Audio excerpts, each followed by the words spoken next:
दोस्तों आदाब बदिन Tanda YouTube channel में आपका इस्तकबाल करता हूँ। सच्ची घटना पर आधारित सूडान देश की कहानी लेकर आया हूँ। रेगिस्तान की तपती ज़मीन पर एक नन्हा बच्चा घुटनों के बल झुका हुआ था। उसकी पसलियाँ बाहर झांक रही थीं। शरीर पर सिर्फ हड्डियाँ और सूखी चमड़ी बची थी। भूख और कमज़ोरी से उसका सिर ज़मीन की ओर लटक रहा था, मानो अब उसके अंदर उठने की भी ताकत न बची हो।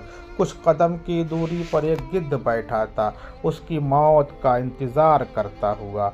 दूर खड़े एक व्यक्ति के कैमरे की आंख इस दृश्य को कैद कर रही थी। यह व्यक्ति कोई आम आदमी नहीं, बल्कि दुनिया को सच दिखाने वाला फोटोग्राफर केविन कार्टर था।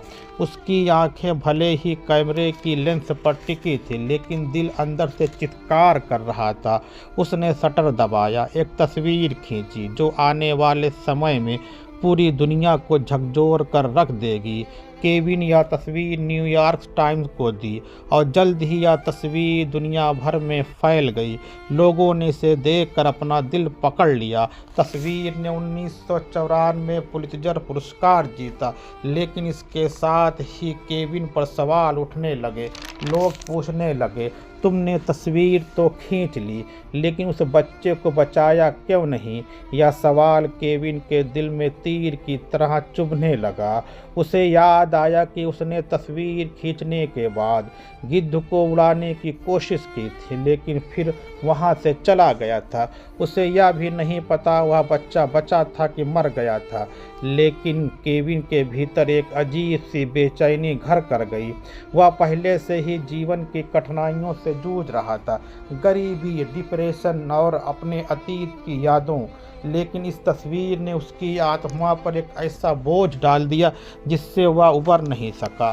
कुछ महीनों बाद 33 साल की उम्र में केविन कार्टर ने आत्महत्या कर ली। उसने अपने आखिरी नोट में लिखा, मैं बहुत दुखी हूँ। ज़िंदगी में इतनी तकलीफ़ है कि मैं अब और सहन नहीं कर सकता। भूख, युद्ध, दर्द सब कुछ मेरे दिल में गूंजता रहता है। केविन चला गया, लेकिन उसकी तस्वीर आज भी जीवित है। यह सिर्फ एक तस्वीर नहीं, बल्कि दुनिया के उस दर्द की कहानी है जिसे हम अक्सर नज़रअंदाज कर देते हैं। यह हमें याद दिलाती है कि भूख और गरीबी सिर्फ आंकड़े नहीं, बल्कि हाड़ मांस के इंसानों की तकलीफ़ें हैं। केविन कार्टर भले ही चले गए, लेकिन उनकी तस्वीर हमें आज भी झकझोरती है। क्या हम भी सिर्फ देखने वाले बनकर रह जाएंगे या कुछ बदलने की कोशिश करेंगे? कहानी सुनने के लिए बहुत बहुत शुक्रिया।